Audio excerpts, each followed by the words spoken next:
അയ്യപ്പ ദർശനം നിങ്ങൾക്കായി സമർപ്പിക്കുന്നത് Akshaya catering Thodupuzha, co-sponsored by Woodland pure vegetarian hotel Thodupuzha. കാൽനൂറ്റാണ്ടിന്റെ വിശ്വസ്ത പാരമ്പര്യവുമായി അക്ഷയ കേറ്ററിംഗ് തൊടുപുഴ. ആഘോഷങ്ങൾ ഏതുമാവട്ടെ, എല്ലാത്തരം വെജ് നോൺ വെജ് വിഭവങ്ങളും പൂർണ്ണ ഉത്തരവാദിത്തത്തോടെ നിങ്ങളുടെ മുന്നിലെത്തിക്കുന്നു. നിങ്ങളുടെ നാവിലെ രസമുകുളങ്ങളെ തൊട്ടുണർത്തുന്ന രുചി വൈവിധ്യങ്ങൾ, സ്വാദിൽ ഒരൽപ്പം പോലും വിട്ടുവീഴ്ചയില്ലാതെ, പാരമ്പര്യ തനിമ നഷ്ടപ്പെടാതെ വിഭവസമൃദ്ധമായി നിങ്ങളുടെ ആഘോഷങ്ങളെ വരവേൽക്കൂ. അക്ഷയ കേറ്ററിംഗ് തൊടുപുഴയ്ക്കൊപ്പം ഫോൺ 9744406785. അക്ഷയ കേറ്ററിംഗ് തൊടുപുഴ. ഹൈറേഞ്ചിന്റെ കവാടമായ തൊടുപുഴയിൽ രുചിവൈവിധ്യങ്ങളുടെ നിറക്കലവറയായി വുഡ്ലാൻഡ്സ് വെജിറ്റേറിയൻ ഹോട്ടൽ. കൈപുണ്യത്തിന്റെ മികവ് തെളിയിച്ചുകൊണ്ട് വിവിധയിനം ദോശകൾ, നോർത്ത് ഇന്ത്യൻ, ചൈനീസ് എന്നിങ്ങനെ കലർപ്പില്ലാത്ത വെജിറ്റേറിയൻ വിഭവങ്ങൾ. ഗ്രഹാതുരത്വം തുളുമ്പുന്ന അന്തരീക്ഷത്തിൽ വിശാലമായ കാർ പാർക്കിംഗ് സൗകര്യത്തോടെ Woodlands vegetarian hotel, Thodupuzha Muvattupuzha road, Madakkathanam, Kochangadi. ഇരട്ടി മധുരവുമായി വുഡ്ലാൻഡ് സ്വീറ്റ്സ് എന്ന മധുരക്കലവറയിൽ. ഞങ്ങളുടെ മറ്റൊരു സഹോദര സ്ഥാപനം വിജയ ബ്രിക്സ്, മടക്കത്താനം, കൊച്ചങ്ങാടി.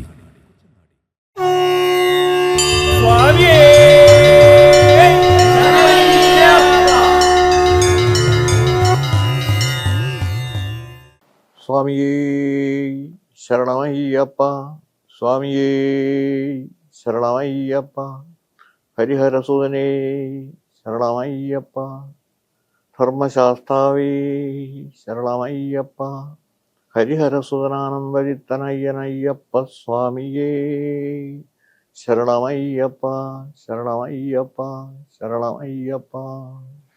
പ്രിയപ്പെട്ടവരെ, ഇന്ന് നമ്മൾ 44ാമത് എപ്പിസോഡിലേക്ക് പ്രവേശിക്കുകയാണ്. ധനുമാസം 14-ാം തീയതി. നട തുറക്കാൻ ഇനി ഒരു ദിവസം കൂടി ശേഷിക്കുന്നു. അത് കഴിഞ്ഞാൽ ലോകമാധ്യമങ്ങളുടെ ശ്രദ്ധ മുഴുവൻ വേണമെങ്കിൽ ഈ കാനന ക്ഷേത്രത്തിലേക്കാണ് എന്ന് നമുക്ക് പറയാനായി സാധിക്കും. ലോകത്തിലെ തന്നെ ഏറ്റവും വലിയ തീർത്ഥാടന കേന്ദ്രം ഏത് എന്ന് ചോദിച്ചാൽ കുംഭമേള എന്ന് പറയുന്നിടത്ത് ക്ഷേത്രസങ്കല്പമല്ല, അത് സ്നാനഘട്ടമാണ്. പക്ഷേ ഇതര തീർത്ഥാടന കേന്ദ്രങ്ങളെ ഓരോന്നിനെയും എടുത്ത് അപഗ്രഹിക്കാൻ തയ്യാറായാൽ, ഏത് മതത്തിൽപ്പെട്ടതായാലും പരിശോധിക്കാൻ തയ്യാറായാൽ നമുക്ക് കാണാം, ശബരിമലയ്ക്ക് തുല്യം ശബരിമല മാത്രം എന്ന് ഉറപ്പ്.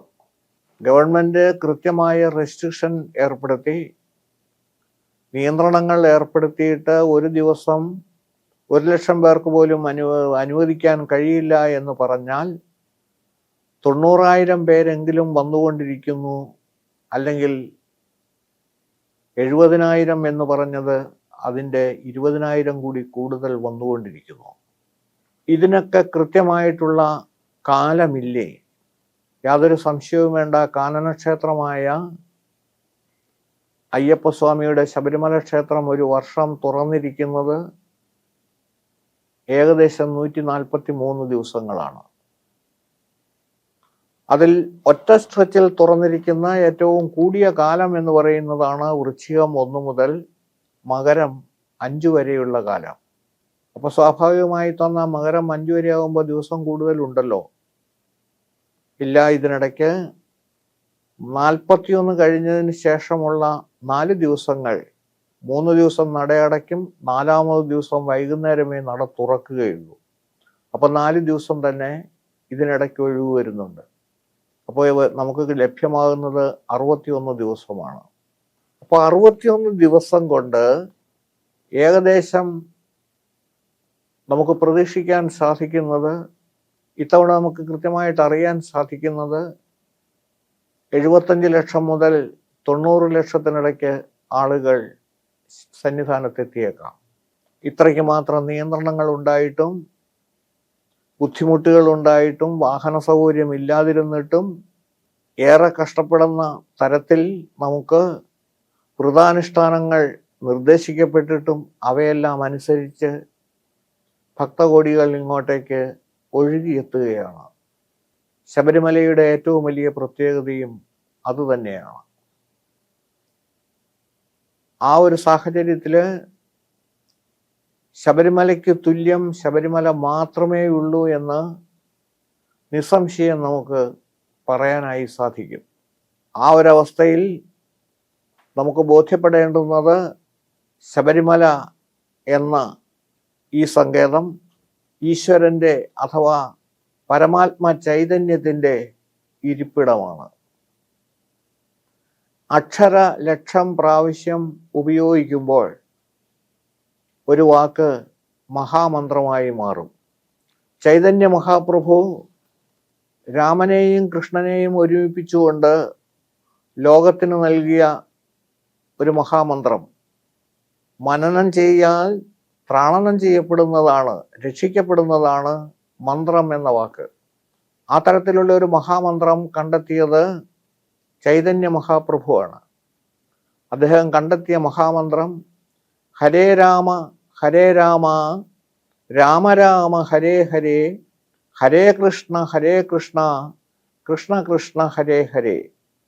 ഈ മന്ത്രം ഏറ്റവും പ്രാധാന്യത്തോടുകൂടി ഉത്തരേന്ത്യയിൽ വ്യാപരിക്കുന്നു. ഇവിടെ നമ്മുടെ അയ്യപ്പ സ്വാമിയെ ശരണം അയ്യപ്പ എന്ന് നോക്കിയാൽ നമുക്ക് 9 അക്ഷരങ്ങളുള്ള ഒരു മഹാമന്ത്രമായി നമുക്കിതിനെ കാണാൻ സാധിക്കും. ഒരേ കേന്ദ്രബിന്ദുവിനെ ലക്ഷ്യം വെച്ച്, അയ്യപ്പൻ എന്ന കേന്ദ്രബിന്ദുവിനെ ലക്ഷ്യം വെച്ച് ലോകത്തിൻ്റെ നാനാഭാഗങ്ങളിൽ നിന്നും, ഇപ്പോൾ നമുക്ക് ഇങ്ങനെ കണക്കൂട്ടിയാൽ മതി, നാനാഭാഗങ്ങളിൽ നിന്നും 80 ലക്ഷത്തിനും 90 ലക്ഷത്തിനും ഇടയ്ക്കുള്ള ആളുകൾ ശബരിമല സന്നിധാനത്തിലേക്ക് വരുന്നുണ്ടെങ്കിൽ, പ്രിയപ്പെട്ടവരെ, അവർ ഓരോരുത്തരും വിളിക്കുന്ന ഈ സ്വാമിയെ ശരണമയ്യപ്പ എന്ന ഈ നവാക്ഷരി മന്ത്രം എത്ര പ്രാവശ്യം ആവർത്തിക്കപ്പെടുന്നുണ്ട് എന്ന് ചിന്തിച്ചു നോക്കുക. അക്ഷര ലക്ഷം പ്രാവശ്യം ഉരുക്കഴിക്കാൽ ആ ഉരുക്കഴിക്കുന്ന വാക്ക് എല്ലാത്തിൽ നിന്നും നമ്മളെ രക്ഷിക്കാൻ ഉതകുന്ന തരത്തിൽ അത്രയ്ക്കും പവിത്രവും കാന്തശക്തിയുള്ളതുമായി മാറും എന്ന് പറയുന്ന ആചാര്യമതം സ്വാമിയെ ശരണം അയ്യപ്പ എന്ന് പറയുന്ന നവാക്ഷരി മന്ത്രത്തിലും പ്രായോഗിക തലത്തിൽ എത്തിയിരിക്കുന്നു എന്ന് പറയാതിരിക്കാൻ കഴിയില്ല. ഒരു ദിവസം 50 പ്രാവശ്യം ശരണം വിളിക്കുന്നുണ്ട് എന്ന് വിചാരിച്ചാൽ, നമ്മൾ കണക്കുകൂട്ടിയാൽ 50 പ്രാവശ്യത്തിൽ കൂടുതൽ സ്വാമിയെ ശരണമയ്യപ്പ എന്ന് നമ്മൾ ജപിക്കുന്നുണ്ട്. അത് 50 പ്രാവശ്യം വിളിക്കുന്നു എന്ന് വിചാരിച്ചാൽ 40 ദിവസം കൊണ്ട് ഒരാൾ എത്ര പ്രാവശ്യം വിളിക്കുമെന്ന് ചോദിച്ചാൽ നമുക്ക് പറയേണ്ടി വരും ഏകദേശം 2000 പ്രാവശ്യം വിളിക്കും. ഏകദേശം 2000 പ്രാവശ്യമാണ് സ്വാമിയെ ശരണമയ്യപ്പ എന്ന മാസ്മരിക മന്ത്രം നമ്മൾ ആവർത്തിക്കുക. അങ്ങനെ ആവർത്തിക്കുന്നവര് ഏതാണ്ടോ ഈ തീർത്ഥാടന കാലത്ത് 80 ലക്ഷം വരും എന്ന ഇവരുടെ കണക്കനുസരിച്ചിട്ടുള്ള സംഖ്യയാണ് ഞാൻ പറയുന്നത്.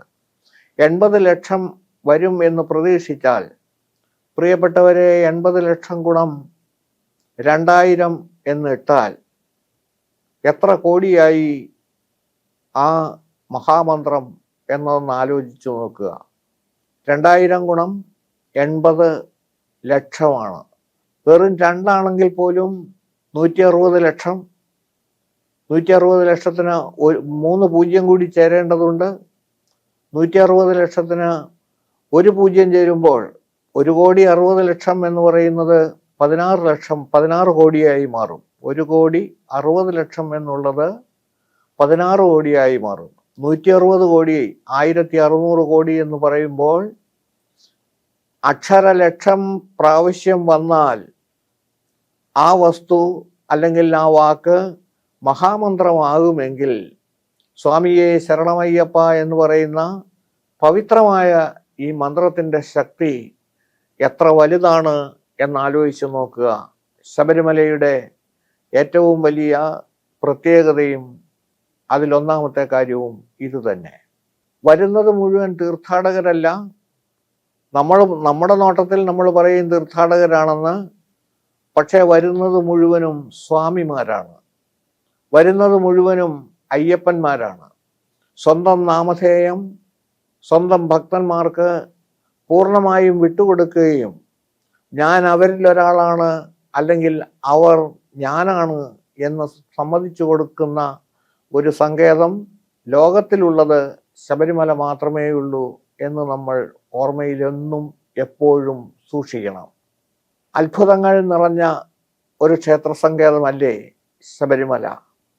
അവിടുത്തെ പൂജ ചെയ്യാനായിട്ട് സാധിച്ചാൽ, അവിടുത്തെ ചിന്തിക്കാനായിട്ട് സാധിച്ചാൽ, അവിടുത്തെ സാന്നിധ്യം ബോധ്യപ്പെടാനായിട്ട് സാധിച്ചാൽ നമുക്ക് അത് പൂർണ്ണമായിട്ടും ഇന്ന് നിലവിൽ നാം അറിയുന്ന മുഴുവൻ ശക്തികളുടെയും ഇരിപ്പിടമാണെന്നും ആ ശക്തിവിശേഷം എന്ന് പറയുന്നത് ഈ മഹത്തായ സങ്കേതമാണെന്നും നമുക്ക് ബോധ്യപ്പെടും.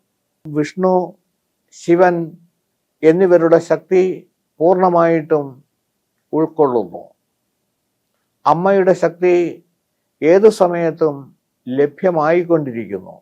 ജ്യേഷ്ഠന്മാരുടെയും അനുജന്റെയും ശക്തി അതെപ്പോഴും ഒരുമിച്ച് വന്നുകൊണ്ടിരിക്കുന്നു.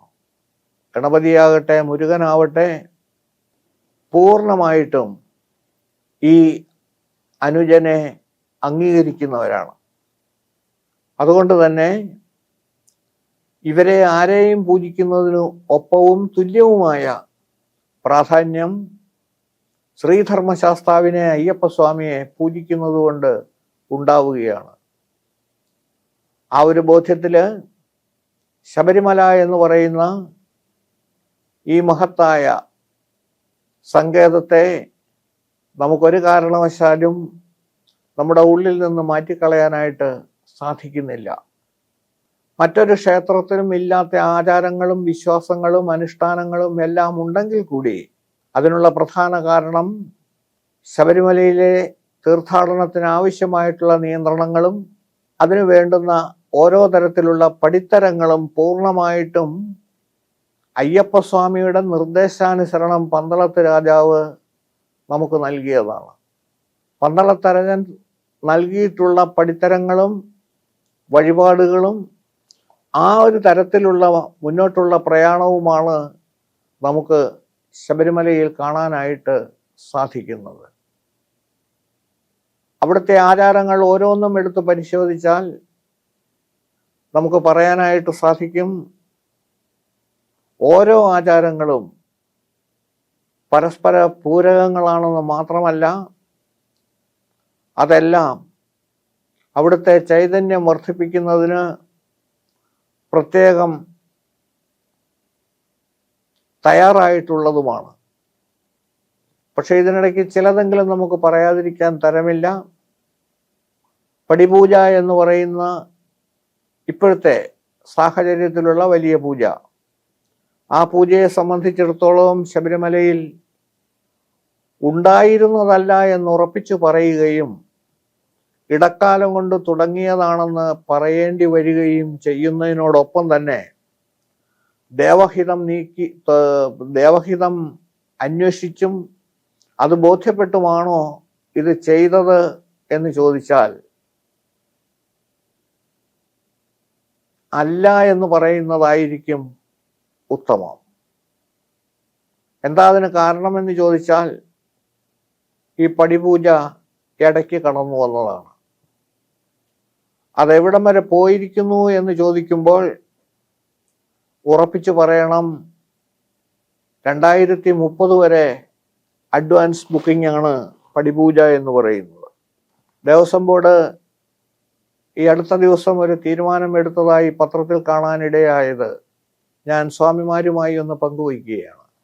അത് പങ്കുവയ്ക്കാനുള്ള കാരണം അംഗീകരിക്കാനുള്ള ഒരു ബുദ്ധിമുട്ട്. 40 വർഷം, ഏതാണ്ട് 40 വർഷത്തിനപ്പുറത്ത് ചിത്തിര തിരുനാൾ മഹാരാജാവ് നടക്കി വച്ച തങ്കയങ്കി, അതായത് ഈ 41-ന് ഭഗവാനിൽ ചാർത്തുന്ന തങ്കയങ്കി 15,000 രൂപ സമർപ്പിക്കുന്ന ഏതൊരു ഭക്തനും അയാൾക്ക് സ്വന്തമായിട്ട് തങ്കയങ്കി ചാർത്തി തൊഴുവാൻ ഉള്ള സൗകര്യം ഉണ്ടാവുന്നു എന്ന് പറയുന്നത് ഒരു ബുദ്ധിമുട്ടുണ്ട് അംഗീകരിക്കാൻ. തിരുവാഭരണം വർഷത്തിലൊരിക്കൽ ചാർത്തുന്നത് എല്ലാ മാസത്തിലും ഒരിക്കലാകട്ടെ എന്ന് പറഞ്ഞാൽ ആ തിരുവാഭരണത്തിൻ്റെ പ്രസക്തിയും അതിൻ്റെ ചൈതന്യവും കുറയും എന്ന കാര്യത്തിൽ ഒരു സംശയവും വേണ്ട. അതേപോലെ തന്നെ 41 ചാർത്താനായി പൂർണ്ണമായിട്ടും ഉൾക്കൊണ്ടുകൊണ്ട് സമർപ്പിച്ച വഴിപാടാണ് തങ്കയങ്കി. ആ തങ്കയങ്കി നമുക്ക് എല്ലാ ദിവസവും ആവശ്യക്കാർ വരുന്നതനുസരിച്ചിട്ട് ചാർത്തിക്കളയാം എന്ന് പറഞ്ഞാൽ പണസമ്പാദനത്തിന് മറ്റൊരു മാർഗവുമില്ലാതെ കണ്ടെത്തിയതാണ് ഈ ലോട്ടറി കച്ചവടം എന്ന് നമുക്ക് പറയേണ്ടതായിട്ട് വരും. അതുകൊണ്ട് ബഹുമാനപ്പെട്ട ദേവസ്വം ബോർഡ് ഈ ഒരു ചിന്തയിൽ നിന്നും അല്ലെങ്കിൽ ഈ ഒരു അഭിപ്രായത്തിൽ നിന്നും ദയവായി പിന്നോട്ട് പോകണം എന്ന് അഭ്യർത്ഥിക്കുകയാണ്. തങ്കയങ്കി ഒരാളുടെ വഴിപാടായിരുന്നു. ചിത്രതിരുനാൾ മഹാരാജാവിൻ്റെ. അദ്ദേഹം അത് നടക്കി വെച്ചു. നടക്കി വച്ചു കഴിഞ്ഞപ്പോൾ അദ്ദേഹത്തിൻ്റെ അധികാരങ്ങൾ അവകാശങ്ങൾ അതിനകത്ത് നഷ്ടപ്പെട്ടു. ഞങ്ങളാണിപ്പോൾ കസ്റ്റോഡിയൻ നമ്മളാണെങ്കിലും ഓർമ്മിക്കുക, തിരുവാഭരണം പോലെ തന്നെ പവിത്രമായ ഒരു വസ്തുവല്ലേ തങ്കയങ്കിയും. അത് സമർപ്പിച്ച ആൾക്കും ഒരു മൂല്യമില്ലേ? അങ്ങനെ ഉണ്ട് എന്ന് ബോധ്യമുണ്ടെങ്കിൽ ആ തങ്കയങ്കി മറ്റൊരാൾക്ക് വേണ്ടി ചാർത്തുക എന്ന് പറയുന്നത് ഒട്ടും അഭികാമ്യമല്ല, ഭൂഷണമല്ല എന്ന് പറയാതിരിക്കാൻ തരമില്ല. അതുകൊണ്ട് തന്നെ ആ ചിന്ത ഒരു പുനഃപരിശോധനയ്ക്ക് തിരുവിതാംകൂർ ദേവസ്വം ബോർഡ് തയ്യാറാവണം എന്ന് അഭ്യർത്ഥിക്കുകയാണ്. ശബരിമലയെ സംബന്ധിച്ചിടത്തോളം ശബരിമലയോട് ഇത്രയും ശത്രുതയും ഇത്രയും കാലുഷ്യവും തോന്നാൻ എന്താണ് കാരണം എന്ന് ചിലരെങ്കിലും നോക്കാറുണ്ട്. അതിലേറ്റവും പ്രധാനം എന്ന് പറയാൻ കഴിയുന്നത് ഒരു വർഷത്തിലെ 2 മാസം നായരും നമ്പൂതിരിയും ഈഴവനും ഹരിജനും ക്രിസ്ത്യനും മുസ്ലിമും മാത്രമല്ല, നായാടി മുതൽ നമ്പൂതിരി വരെയുള്ള മുഴുവൻ ആളുകളെയും ഏത് സമൂഹത്തിൽപ്പെട്ടതായാലും അവരെ എല്ലാവരെയും ഒരുമിച്ച് കൂട്ടിക്കൊണ്ട് ഒരുമിപ്പിച്ചുകൊണ്ട് അയ്യപ്പസ്വാമി എന്ന് പറയുന്ന ഈ പവിത്ര സങ്കേതത്തിൽ വരുന്നതിനും ആർക്കും യാതൊരുവിധ റെസ്ട്രിക്ഷൻ ഇല്ല എന്ന് പറയുകയും 18ാം പടി കയറുന്നതിന് മാത്രം ശിരസിൽ ഇരുമുടിക്കെട്ട് വേണം എന്ന് നിർദ്ദേശം നൽകുകയും ചെയ്യുന്ന ആ സങ്കേതം മുഴുവൻ പേരെയും ഒരുമിച്ച് കാണുന്നു എന്നുള്ളത് മറക്കാൻ പറ്റുമോ?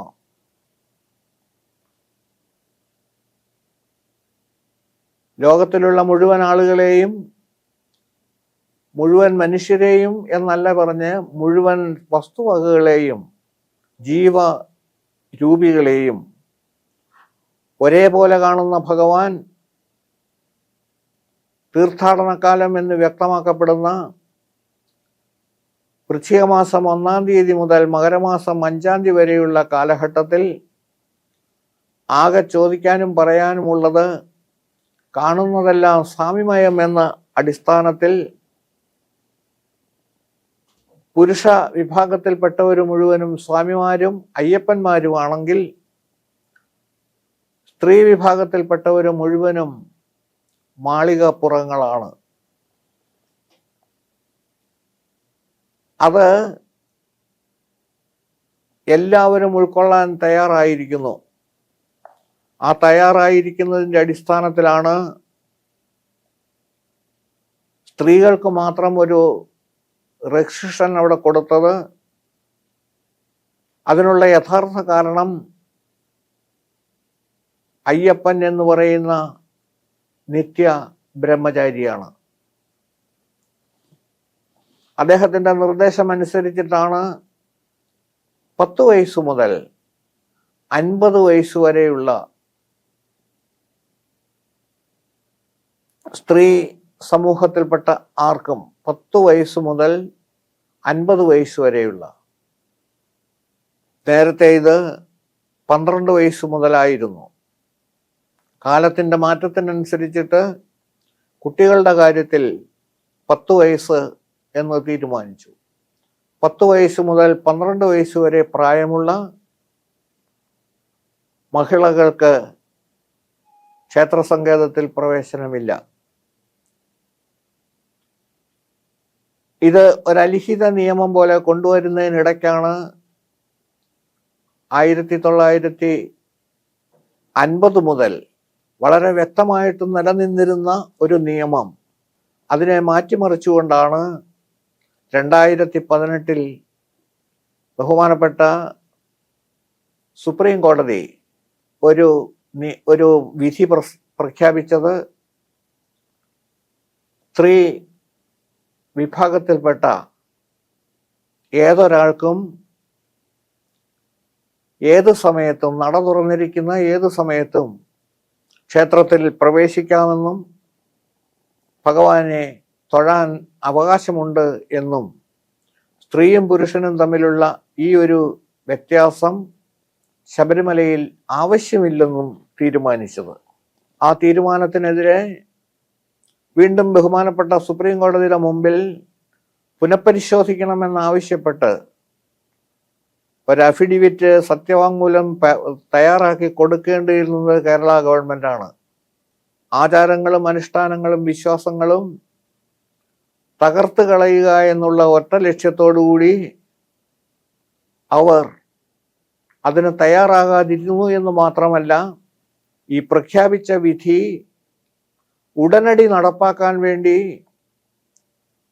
നിയമത്തിൻ്റെ ഉരുക്കുമുഷ്ടി പ്രയോഗിക്കാനും തയ്യാറായപ്പോൾ, പ്രിയപ്പെട്ടവരെ, നമുക്കറിയാം ശബരിമലയിലെ ശാന്തസുന്ദരമായ അന്തരീക്ഷം പൂർണ്ണമായും തകർത്ത് അവിടെ കലുഷിതമായ ഒരു അന്തരീക്ഷം സൃഷ്ടിച്ച് എന്തു വില കൊടുക്കേണ്ടി വന്നാലും സുപ്രീം കോടതിയുടെ വിധി നടപ്പാക്കുമെന്ന് ഭരണാധികാരികളും എന്തു വില കൊടുക്കേണ്ടി വന്നാലും ആചാരാനുഷ്ഠാനങ്ങളിൽ നിന്ന് പിന്നോട്ട് പോകുന്ന പ്രശ്നമില്ലെന്ന് യുവജനങ്ങളും തീരുമാനിച്ചപ്പോൾ ഗവൺമെന്റും ഗവൺമെന്റിന്റെ ഭാഗവുമാണ് ഞങ്ങൾ എന്ന് അഭിമാനിക്കുന്നവരും ചേർന്ന് കലക്കവെള്ളത്തിൽ മീൻ പിടിക്കാൻ തയ്യാറായിരിക്കുന്ന ശൃഗാലന്മാർ മറുവശത്തും അണിനിരന്നുകൊണ്ട് എന്ത് വില കൊടുത്തും ഏതു സ്ത്രീയെ എങ്കിലും അവിടെ പ്രവേശിപ്പിക്കും എന്നുള്ള തീരുമാനം ഗവൺമെന്റ് തലത്തിൽ എടുത്തപ്പോൾ അതിനെതിരെയുള്ള ചെറുത്തുനിൽപ്പിന്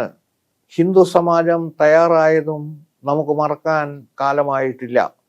സുപ്രീം കോടതി വിധിയാണ് നടപ്പാക്കിയേ പറ്റൂ എന്ന് പറയുന്ന ബഹുമാന്യനായ മുഖ്യമന്ത്രി ഇതിനു മുമ്പ് വന്ന 2 സുപ്രീം കോടതി വെർഡിക്റ്റുകളും മാറ്റിവെച്ചുകൊണ്ടാണ് ഇതെടുത്തതെന്നുള്ളതും വളരെ കൃത്യമായി നമുക്കറിയുന്നതാണ്. എന്തായാലും അയ്യപ്പസ്വാമിയുടെ അനുഗ്രഹം കൊണ്ട്, ഗവൺമെന്റിന്റെ ഇരുമ്പ് മുഷ്ടി കൊണ്ട് അവിടെ ആചാര നിഷേധം നടപ്പാക്കിയെങ്കിലും തകർക്കപ്പെട്ട ആചാര നിഷേധത്തിന്റെ അടിസ്ഥാനത്തിൽ അപ്പോൾ തന്നെ ക്ഷേത്രനട അടച്ച് ശുദ്ധികർമ്മം, പുണ്യാഹകർമ്മം രണ്ടും നടത്താൻ ബഹുമാന്യനായ തന്ത്രി സമ്മതിച്ചു എന്ന് മാത്രമല്ല, അദ്ദേഹം അത് പ്രാബല്യത്തിൽ വരുത്തുകയും നടപ്പാക്കുകയും ചെയ്തപ്പോൾ പരാജയപ്പെട്ടത് ഗവൺമെന്റ് തന്നെയാണ്. എങ്കിൽ പോലും ഈ വസ്തുത നമുക്ക് കുറച്ചുകൂടി ഗൗരവമായി മനസ്സിലാക്കേണ്ടതാണ്, അറിയേണ്ടതാണ്. അതുകൊണ്ട് തന്നെ അടുത്ത എപ്പിസോഡിൽ ഇത് സംബന്ധമായിട്ടുള്ള ഒരു വിശദീകരണം കൂടി നമ്മുടെ മനസ്സിൽ സൂക്ഷിക്കാൻ വേണ്ടി നൽകാൻ ഞാൻ തയ്യാറാവുകയാണ്. അതുകൊണ്ട് തന്നെ ദയവായി അടുത്ത എപ്പിസോഡ് പൂർണ്ണമായും കേൾക്കാൻ ഓരോരുത്തരും തയ്യാറാവണം എന്ന് മാത്രം പ്രാർത്ഥിച്ചുകൊണ്ട് എൻ്റെ വാക്കുകൾ നറുമലരുകളായി ഭഗവത്പാദത്തിൽ സമർപ്പിച്ചുകൊണ്ട് ഏവർക്കും നന്ദിയോടെ ഇവിടെ പൂർത്തിയാക്കുന്നു. സ്വാമിയേ ശരണമയ്യപ്പ, ശരണമയ്യപ്പ, ശരണമയ്യപ്പ.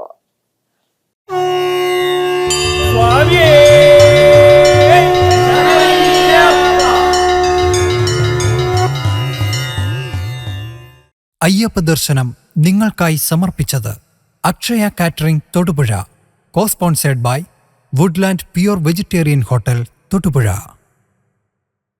നൂറ്റാണ്ടിന്റെ വിശ്വസ്ത പാരമ്പര്യവുമായി അക്ഷയ കേറ്ററിംഗ് തൊടുപുഴ. ആഘോഷങ്ങൾ ഏതുമാവട്ടെ എല്ലാത്തരം വെജ് നോൺ വെജ് വിഭവങ്ങളും പൂർണ്ണ ഉത്തരവാദിത്തത്തോടെ നിങ്ങളുടെ മുന്നിലെത്തിക്കുന്നു. നിങ്ങളുടെ നാവിലെ രസമുകുളങ്ങളെ തൊട്ടുണർത്തുന്ന രുചി വൈവിധ്യങ്ങൾ. സ്വാദിൽ ഒരൽപ്പം പോലും വിട്ടുവീഴ്ചയില്ലാതെ പാരമ്പര്യ തനിമ നഷ്ടപ്പെടാതെ വിഭവസമൃദ്ധമായി നിങ്ങളുടെ ആഘോഷങ്ങളെ വരവേൽക്കൂ. അക്ഷയ കേറ്ററിംഗ് തൊടുപുഴയ്ക്കൊപ്പം. ഫോൺ 9744406785. അക്ഷയ കേറ്ററിംഗ് തൊടുപുഴ. ഹൈറേഞ്ചിന്റെ കവാടമായ തൊടുപുഴയിൽ രുചിവൈവിധ്യങ്ങളുടെ നിറക്കലവറയായി വുഡ്ലാൻഡ്സ് വെജിറ്റേറിയൻ ഹോട്ടൽ. കൈപുണ്യത്തിന്റെ മികവ് തെളിയിച്ചുകൊണ്ട് വിവിധയിനം ദോശകൾ, നോർത്ത് ഇന്ത്യൻ, ചൈനീസ് എന്നിങ്ങനെ കലർപ്പില്ലാത്ത വെജിറ്റേറിയൻ വിഭവങ്ങൾ. ഗ്രഹാതുരത്വം തുളുമ്പുന്ന അന്തരീക്ഷത്തിൽ വിശാലമായ കാർ പാർക്കിംഗ് സൗകര്യത്തോടെ Woodlands vegetarian hotel, Thodupuzha Muvattupuzha road, Madakkathanam, Kochangadi. ഇരട്ടി മധുരവുമായി വുഡ്ലാൻഡ് സ്വീറ്റ്സ് എന്ന മധുരക്കലവറയും. ഞങ്ങളുടെ മറ്റൊരു സഹോദര സ്ഥാപനം വിജയ ബ്രിക്സ്, മടക്കത്താനം, കൊച്ചങ്ങാടി.